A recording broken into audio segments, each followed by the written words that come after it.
my wife said something the other day, which was so on point. She said, don't be McDonald's. And it's cheap, fast, terrible, wasteful Delicious. food. Yeah, delicious, right? Like I haven't had McDonald's in years, but I Yeah. think we all get the point where it's cheap, it's fast, it's entertaining, it's a huge rush of dopamine and Hmm. serotonin, and it's just like a flood to your feel good in reuptake inhibitors, basically. Like don't be McDonald's in the content that you create. Be, well, I don't know. I don't have a good analogy, but something Chez better. Panisse. Yeah, with substance and cooked with love, There you go. make your art with love. Don't make your art with fear. Make your art with love. I like that, man. And I think there was another thing that we wanted to talk about today, which I think is a little bit more tactical, but ties into this perfectly. So I mentioned that I just bought a membership to Noah's website. Before we hit record, you mentioned that you felt like you guys had kind of finally cracked paid memberships on the Yeah. Copyblogger Academy side. Do you want to talk about that at all? I mean, we're sitting here, we're talking to people, we're telling them, hey, there is a career out there for you if you write like good quality information. Let's talk a little bit about how. Like, what do you think you guys learned in terms of selling memberships? Because that's tricky. The flip side of everything we're talking about is it's hard to make money at this, and the Yeah. temptation is there for the quick grab, if for no other reason than like you got to pay the bills this month, right? So I don't know. What have you guys learned in terms of selling paid memberships that you think might be helpful to other people? I have What's learned, changed? yeah, well, I've learned a couple things.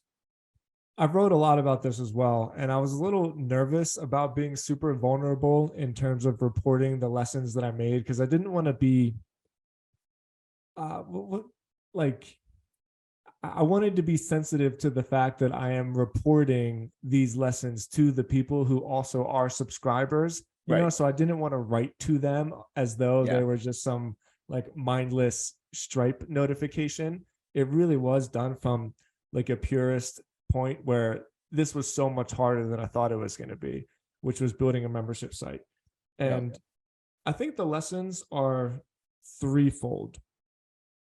The first one is that the tech really, really, really matters. Like the experience matters so much.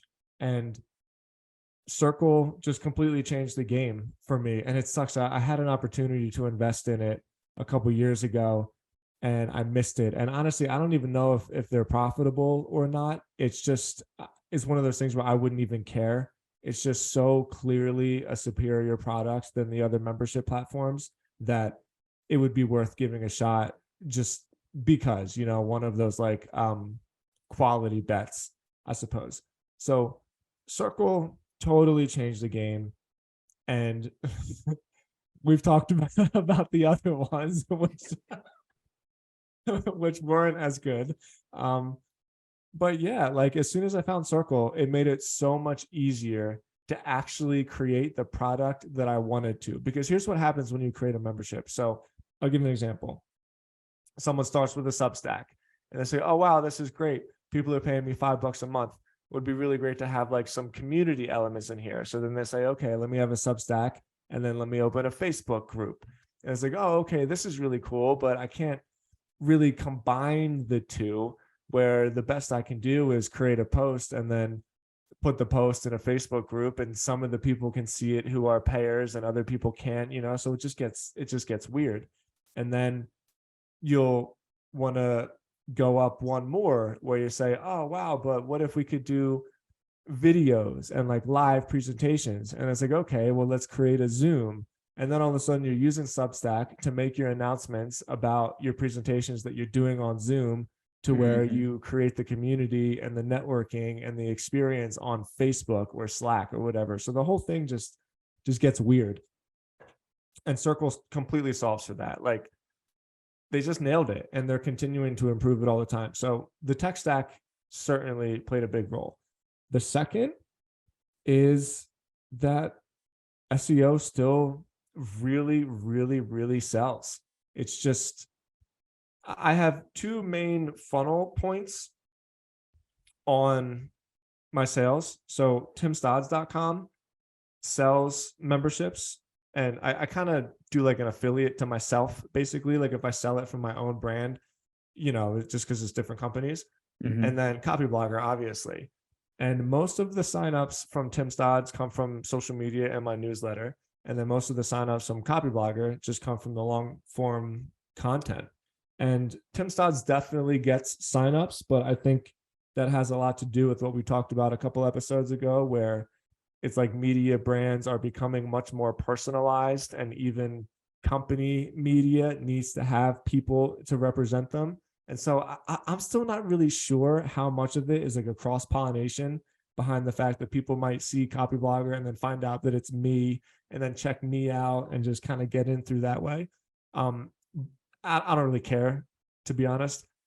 But the point that I'm saying is creating McDonald's content won't sell you a $500 a year membership. Like Mhm. people really, really do read the whole article, and then they pay attention, and they probably read the next one, and they think about it for a while, and they keep reading and they keep reading. It's not this impulse buy like selling an ebook would be. It's really not. Mhm. And so, that has really, really paid off. Um, and then the third thing that I would say is, man, the experience inside the community really matters. And here's the other thing I've learned is that, remember we've talked about a couple of times where most of the people inside most of the um, content inside most of the engagement, excuse me, inside the community is going to be done by just a few people. That absolutely does not mean that the people who aren't engaging aren't paying attention. They Mhm. really are. So when I do a masterclass, I send it out to the email list. Right now it goes to about 900 people or so. There's hardly any comments on the master classes, and about 40% of any video that I send out, any presentation that I do, about 40% of the people watch it.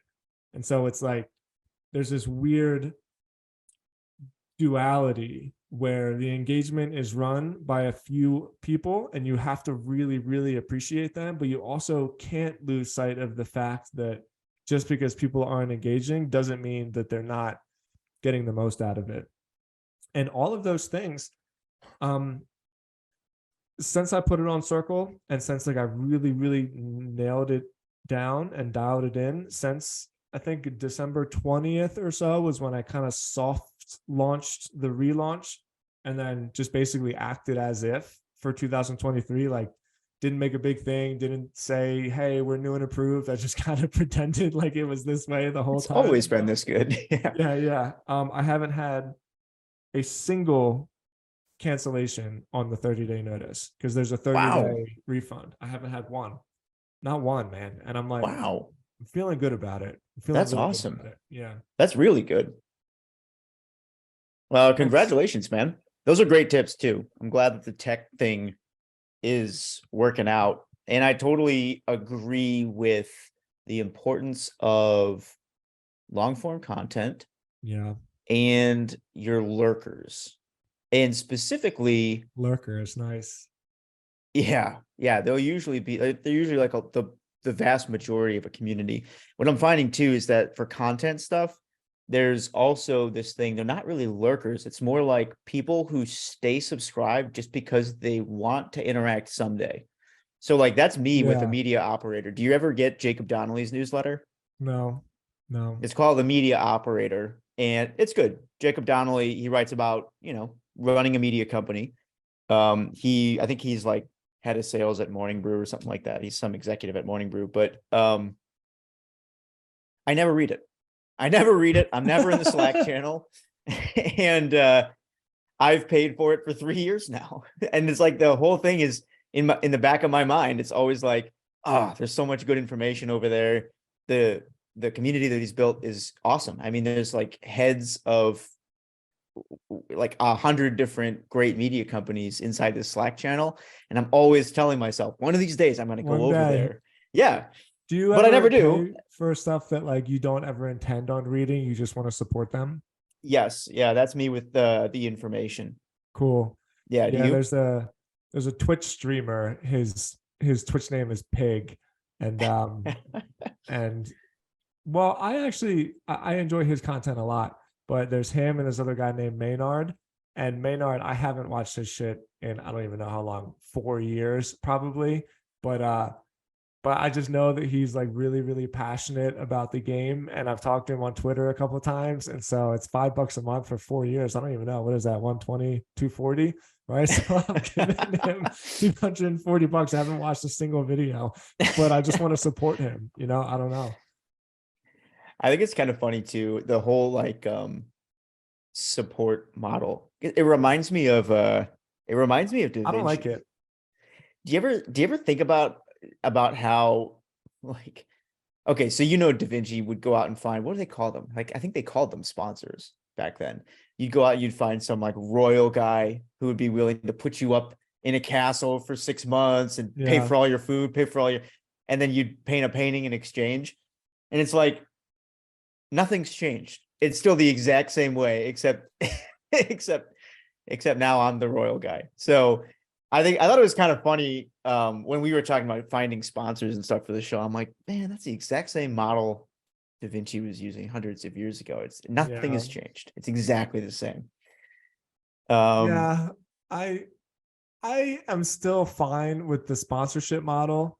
I don't like as much the what do you call it? Because it's not like a sponsor. It's like you're tipping them. You're giving them donations. I don't like the yeah, like the donation model. crowd community Yeah, support or something like that. exactly. And it's not that I don't think it's fine. I just don't think that it's good business. Like if you're trying to make a living by sharing your art, whether that's video games or writing or the stuff that we talk about every day, there's just Mhm. way better ways to do it that don't even really require that much more effort, you Yeah. know?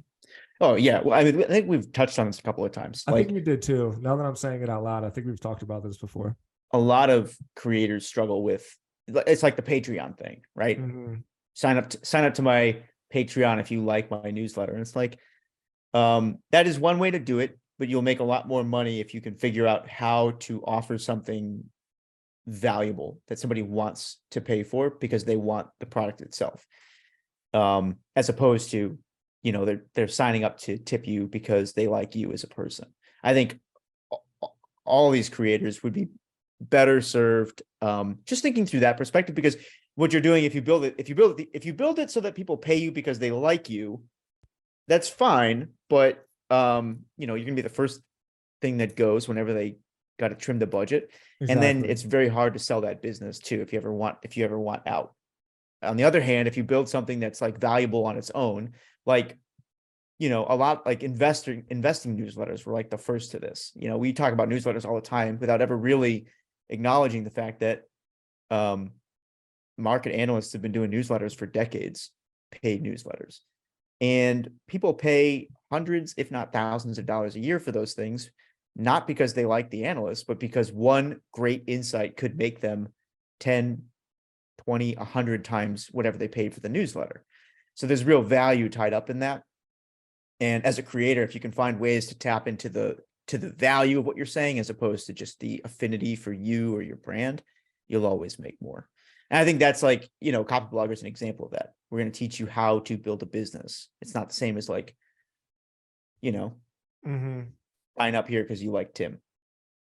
Do you ever think, does the idea ever run through your head of connecting a paid newsletter to the podcast for us? That's an interesting idea. I think it could, and it would probably help us clarify even more like what the podcast is about. But yeah, it's an option for anybody. What It's do an you think option our for podcast is about? when I come in here, I feel like I'm talking to people who want to make a living writing, Yeah. like a real living, not like struggle, and I that's who I feel like I'm talking to, and I feel like I'm part of that audience to some extent. So that's it for me. What do you think it is? I think so too.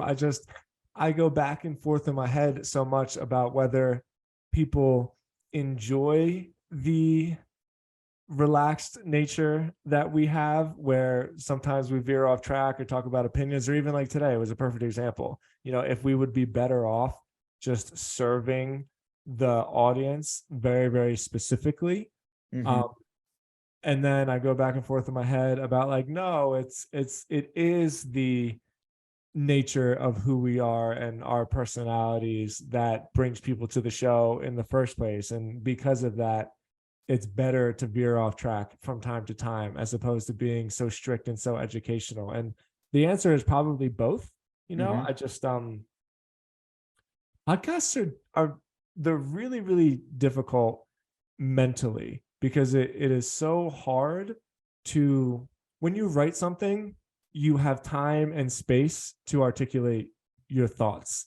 And I just find it easier to write to a person who exactly who you're writing for, and what they want, and the message that you're trying to instill. Whereas with a podcast, it's basically like reflecting week over week.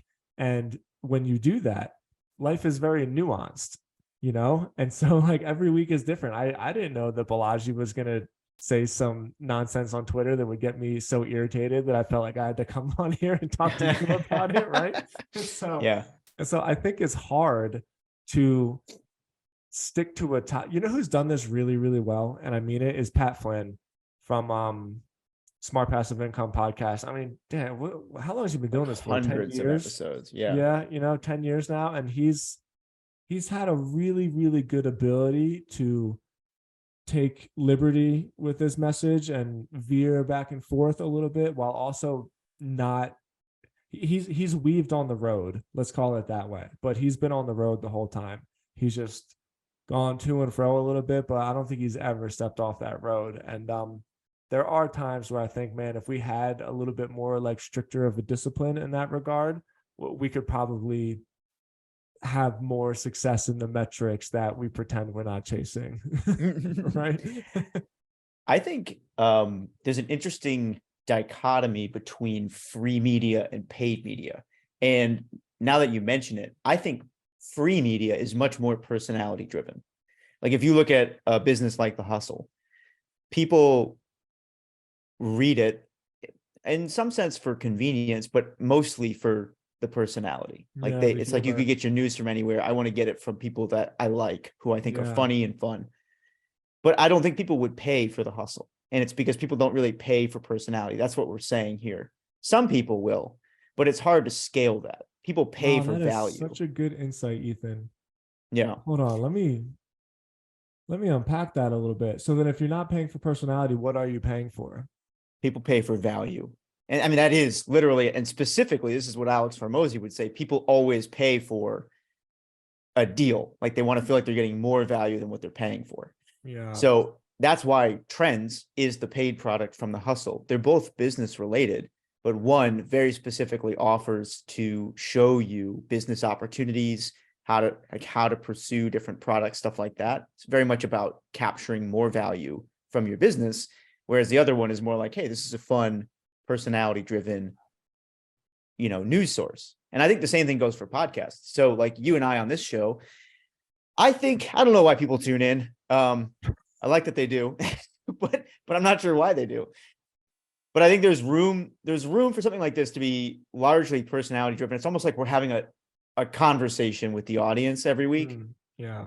But if I think there's room to make a podcast like this paid, but it would have to be much more value driven, where it's like Sure. every single week, I'm going to break down for you the most effective SEO strategies that I'm using with my clients. I'm going to give you all the numbers, and I'm going to give you like whatever. I'll show you exactly what's working to give my clients more money. People would pay for that. People would pay for that in a newsletter form too, but I don't think they would pay for like, here's Ethan's opinions on biology this week. They just don't care. So You want to hear something that's so interesting? On the blank page on my Substack that people are starting to discover, because every once in a while I mention it, and so it's like it's not so secret anymore. I did a little experiment, I think it was 2 weeks ago, where I I published the outlines of the master classes for the Copywriter Academy. So for instance, in the month of March, every Wednesday I did a 4-part series, and I have another one this Wednesday, the 4th one. And it's copywriting. So the first week I talked all about research. The second week I talk about like the different sections of a sales page. The third week, so last Wednesday, I talked about how to actually put all of those sections on a sales page. So it's like a formula, as opposed to people just staring at a page and be like, oh, I got to write copy now, which is like impossible. And then up next, I'm going to talk about how to get traffic to that page. Okay, so those are the 4 different sections. And I wrote my outline so that I could write my slides so that I could do my presentation. And I published my outline as a paid post on my Substack. And I charged way more than I thought I should have. I put $15 a month, and 3 people signed up for it. Really? Yeah.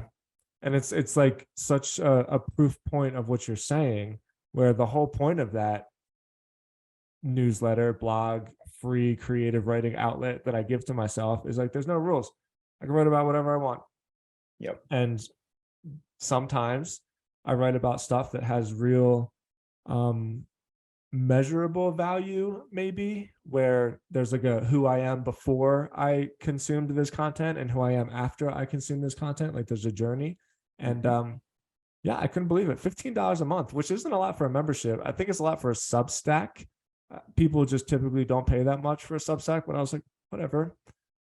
Like, what do I have to lose? I'm writing it anyway. Let's see what happens. And 3 people bought it. So, and there's no personality in it at all. It is nuts and bolts. Like, this is the outline of exactly how of the 13 different blocks of a sales page. So I think you really nailed it. You might be like totally onto something there. That's awesome, man. Yeah, I think that's it. I mean, I think a lot of people in media will tell you this, like, it's not that you can't sell the Patreon model. I mean, it definitely works for some people. It's just tough because it's easier to sell people on like what's in it for them rather than how much they like you, Yeah. So if you just, whatever, remember, appeal to people's selfishness, it's going to make you a lot more money in the long run. But that's awesome, man. I'm glad that that's working for you.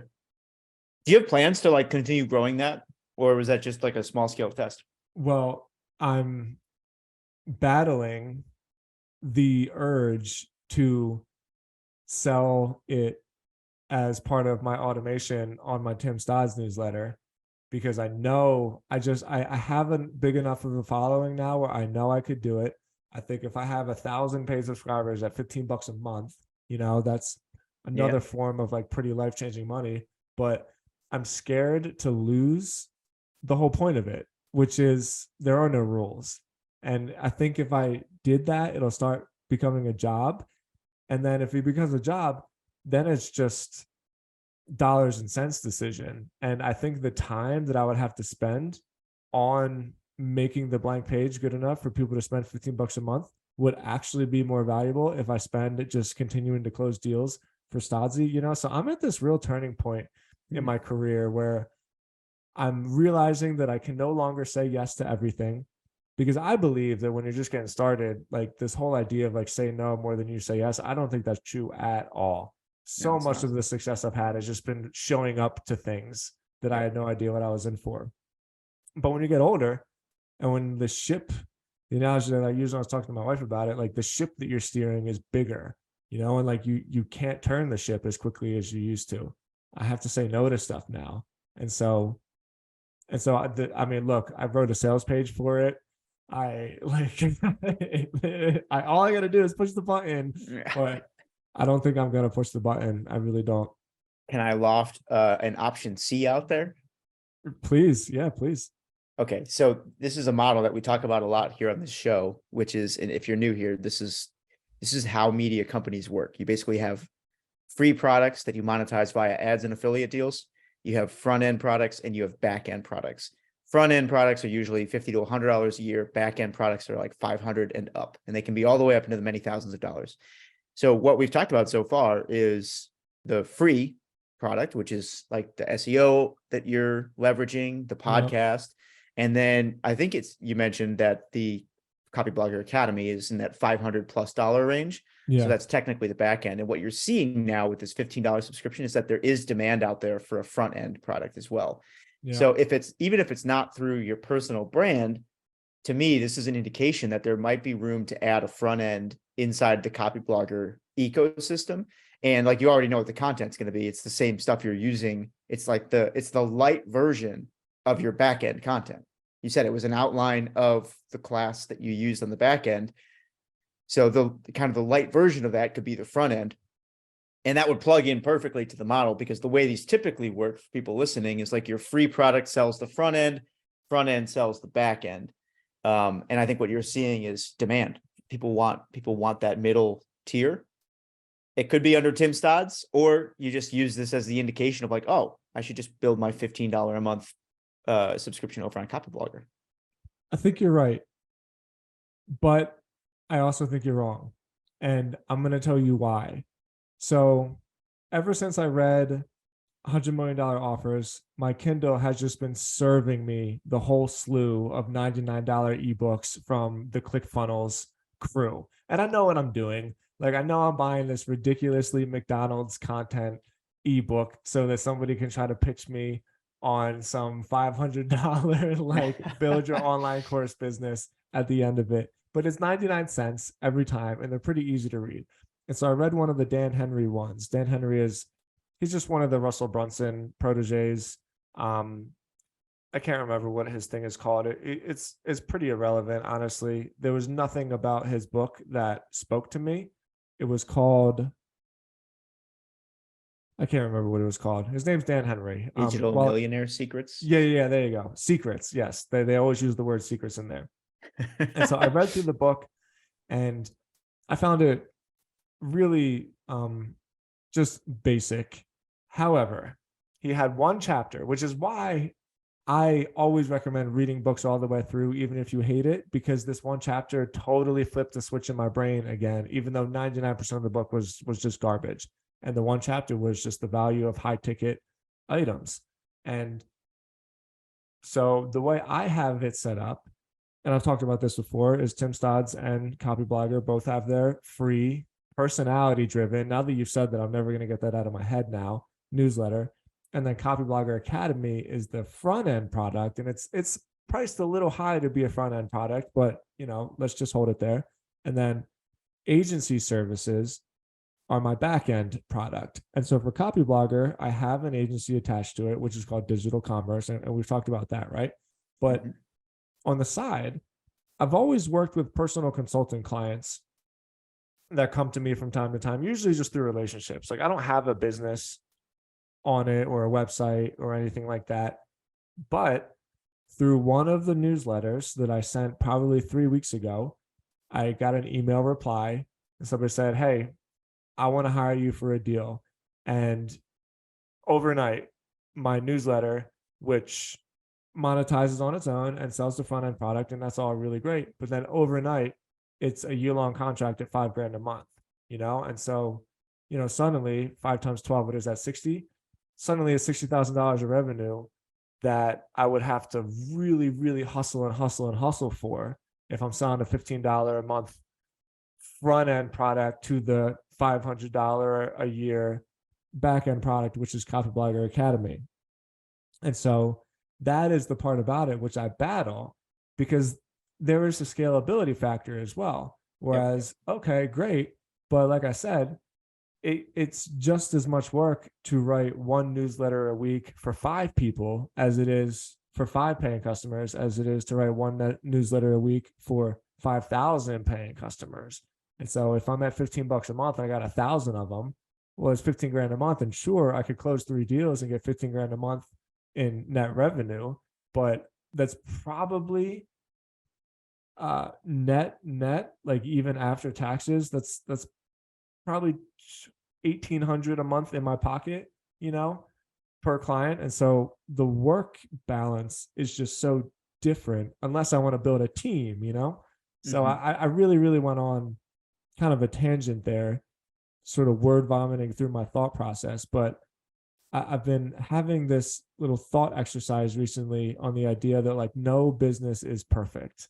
No business is without its pros and cons, and weighing how my time is best spent. And ultimately, where I landed, at least for the next couple months, final answer is that I already have the team and I already have the infrastructure to serve these high ticket clients. And all I have to do personally is close the deals. I'm already doing what I'm doing. I'm getting the leads through the Stodzy site and the Copyblogger site and the Tim Stodz site and my newsletter and through Twitter. I got more leads than I know what to do with right now.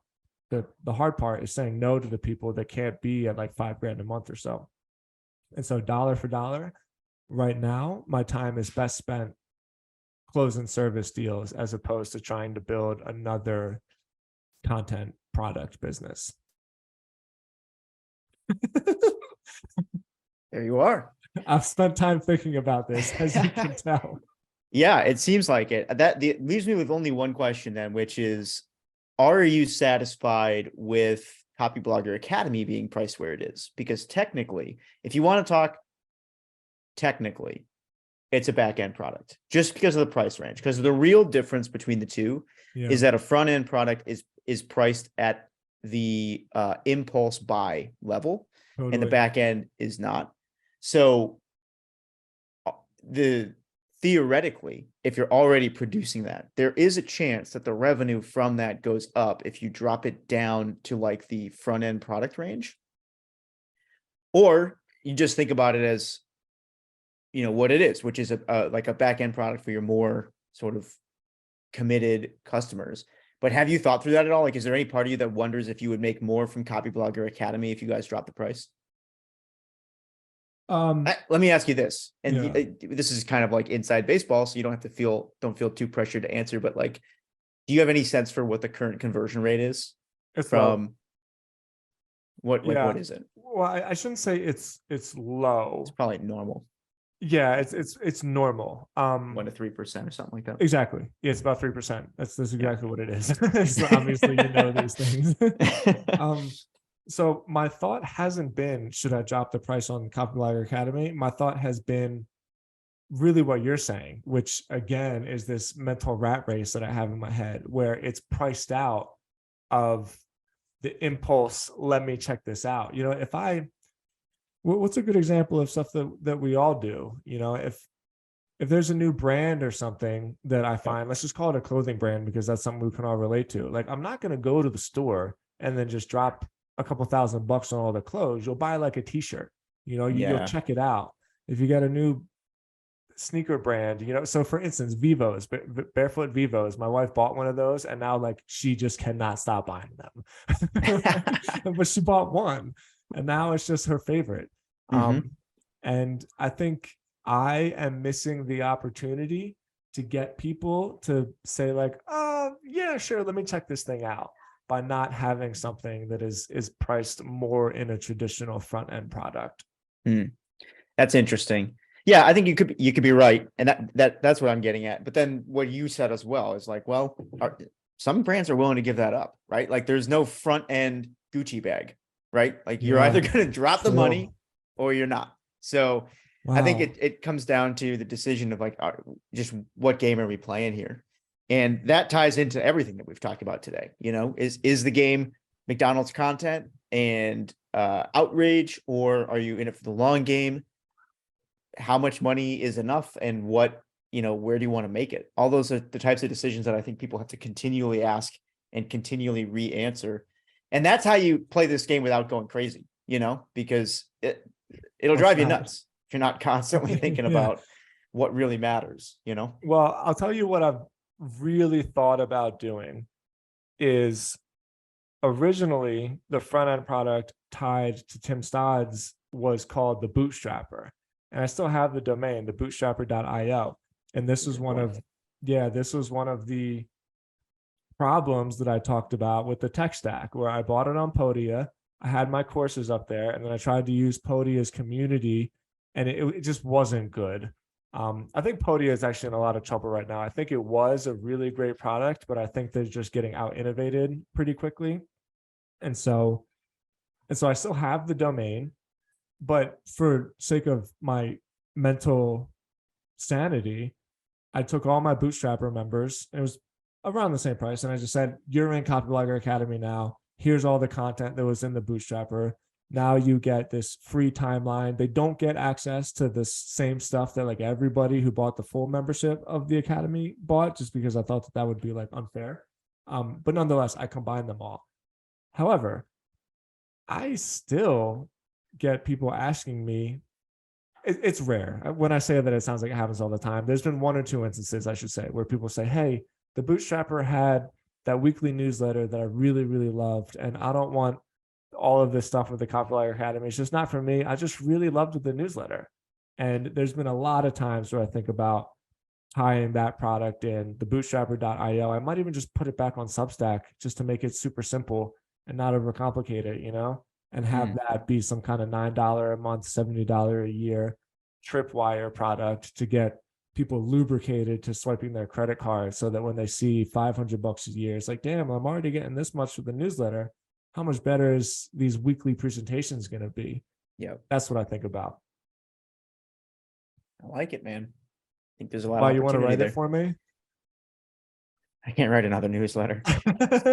You're like, I'm not writing another newsletter Yeah, for years. I currently do. What do I write right now? I write 3 newsletters per week right now, and then I'm thinking about starting my own up. I actually just signed up for Beehive yesterday. Yeah, Cool. I'm gonna get my own thing started up there. I want to start doing more breakdowns on paid, like how writers make money. Shout out to Chanel Basilio. She's been re-inspiring me with her Growth in Reverse Nice. series. Oh my God, dude, did you see the breakdown she did on Dickie Bush? No, didn't. So good. People got to go just check it out. Just look up Growth in Reverse, Dickie Bush. Cool. Yeah, she kills it. And I was reading it yesterday. I'm like, man, I just have a hankering to start to get back into the real deep dives on like how people do what they do. Not the exact same group that she focuses on, but I like the old copywriters and the old like publications and stuff like that. Oh man, that would be so cool, Ethan. As soon as you said that, I just got so jacked up. Like breakdowns on old school, like the really balling on a budget, building a castle, like spending the rest of your life in southern France type copywriters. Those were like those were the ballers of the ballers for real. I would pay for that in a second. And especially just because I know you, I could see like the vibe that you would do it in, with like a lot of black and white pictures and some pinup suits, and guys with cigars. I could just totally see it. All right. I got customer number 1 right here. Sign me up. Awesome, man. Well, this was a good episode. I feel like we should maybe wrap it there, reaffirm to everybody. Well, we have no idea what we're talking about when it comes to the economy, but hopefully, I hope we're right and Balaji is wrong. But yeah, me too. I guess we'll see you all next week if the US dollar disappears, and we'll all be talking about Bitcoin or whatever. Yeah, it is good timing too. I don't know if you can hear the producer. He just woke up. Can you hear Thomas the tank engine in the background? I can't, but that's all I can hear is Thomas. Tim and I answer to one person, and that is our producer. Yeah, my 2-year-old son who determines when I get to record and not record. Well, it was good seeing you, man. Thanks everybody for tuning in. Be sure to check out happybloggerpod.com, where you can find all the past episodes and sign up for our awesome newsletter, which goes out Fridays sometimes. Yeah. All right, everyone. Appreciate it. See you next week. Later.